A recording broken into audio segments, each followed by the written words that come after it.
సోమావతి అమావాస్య రోజున శివకేశవులను పూజిస్తే సకల ఐశ్వర్యాలు కలుగుతాయి అని చెప్తూ ఉంటారు. మరి సోమావతి అమావాస్య అంటే ఏమిటి, అది ఎప్పుడు వస్తుంది, దాని పూజాఫలం ఏంటిది అన్నది మనం తెలుసుకుందాము. సనాతన ధర్మంలో సోమావతి అమావాస్యకు గొప్ప ప్రాముఖ్యత ఉంది. సోమావతి అమావాస్య శివారాధనకు విశిష్టమైనది. అత్యంత అరుదుగా వచ్చే సోమావతి అమావాస్య రోజు చేసే శివారాధన ఇంట్లో ప్రతికూల శక్తుల కారణంగా కలిగే అశాంతిని, దారిద్ర్య బాధలను పోగొడుతుందని విశ్వాసం. హిందూ పంచాంగం ప్రకారం ప్రతి నెలలో అమావాస్య వస్తుంది.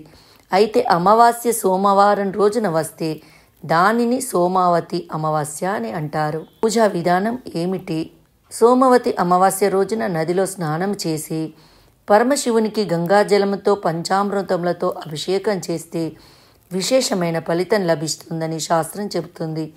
వ్యాస మహర్షి రచించిన శివపురాణం ప్రకారం సోమావతి అమావాస్య రోజు పుణ్యనదుల్లో స్నానమాచరించిన వారికి 1000 గోవులు దానం చేసిన పుణ్యం లభిస్తుందని తెలుస్తుంది. సోమవతి అమావాస్య రోజు లక్ష్మీ కటాక్షం కోసం ఏమి చేయాలి అంటే, సోమవతి అమావాస్య రోజున రావి చెట్టుకు శ్రీ మహావిష్ణువుకు ప్రత్యేక పూజలు నిర్వహిస్తే దరిద్రం పోతుంది.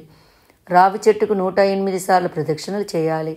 వీలు కాని వారు శివపంచాక్షరి మంత్రాన్ని జపిస్తూ రావి చెట్టుకు 11 సార్లు ప్రదక్షిణలు చేస్తే సరిపోతుంది.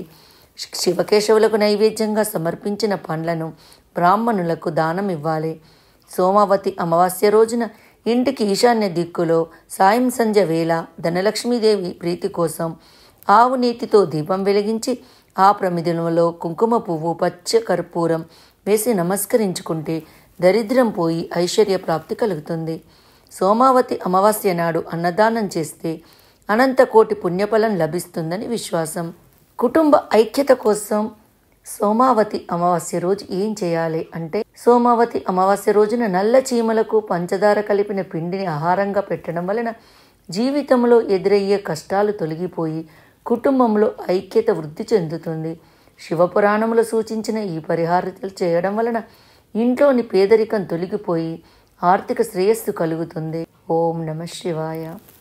ఈ వీడియో మీకు నచ్చినట్టయితే లైక్ చేయండి, కామెంట్ చేయండి, సబ్స్క్రైబ్ చేయండి. నోటిఫికేషన్ల కోసం పక్కనే ఉన్న బెల్ ఐకాన్ క్లిక్ చేయండి. Thank you.